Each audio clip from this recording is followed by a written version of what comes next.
Text inputs genuinely support real attributes like maxlength, pattern, and required to control and validate actual user input.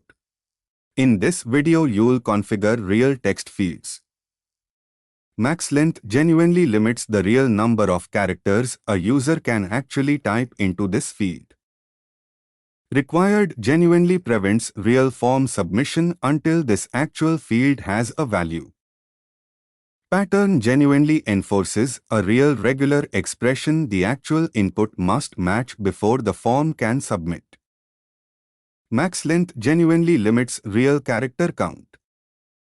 Required genuinely blocks submission of an actual empty field. Pattern genuinely enforces a real regex-based format constraint. Build a real text input requiring exactly 5 digits using pattern. Ready to let users genuinely upload real files?